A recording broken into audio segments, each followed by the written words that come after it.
اچھا جی، یہ والا ہمارا ٹاپک ہے کہ ذکر اللہ ایک انرجی ہے۔ وہ کیسے؟ ہمارے حضرت ڈاکٹر عبدالحی صاحب رحمۃ اللہ علیہ فرمایا کرتے تھے کہ یہ اللہ کا ذکر انرجی ہے، قوت ہے۔ کس چیز کے لیے انرجی ہے؟ نفس و شیطان کا مقابلہ کرنے کے لیے انرجی ہے، کیونکہ ذکر کا ایک بڑا فائدہ یہ ہوتا ہے کہ اس کے نتیجے میں نفس اور شیطان کے ساتھ لڑائی کرنا آسان ہو جاتا ہے۔ اس لیے حضرت مشائخ فرماتے ہیں کہ صبح کے وقت فجر کے بعد ذکر کیا کرو۔ ویسے تو کسی بھی وقت ذکر ہو سکتا ہے، لیکن فجر کے بعد یا فجر سے پہلے ذکر کرنے کا جو طریقہ مقرر فرمایا ہے اس کی کئی وجوہات ہیں اور وہ بے حد فائدہ مند ہے۔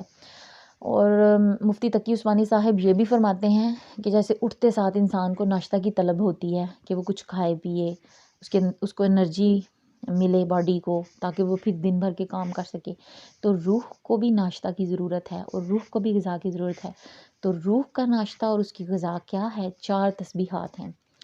سبحان اللہ و بحمدہ سبحان اللہ و بحمدہ،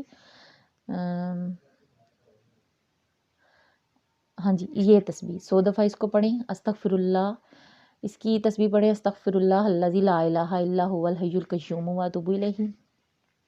سبحان اللہ و بحمدہ سبحان اللہ العظیم و بحمدہ استغفر اللہ، یا سبحان اللہ و بحمدہ سبحان اللہ العظیم۔ یہ 4 لفظ سبحان اللہ و بحمدہ سبحان اللہ العظیم 100 دفعہ اس کو پڑھیں، 100 دفعہ استغفار پڑھیں، 100 دفعہ آپ تیسرا کلمہ پڑھ لیں اور 100 دفعہ درود شریف پڑھ لیں، تو یہ ہماری روح کا ناشتہ ہے اور ہمیں اسے کرنا چاہیے تاکہ ہماری روح طاقتور ہو۔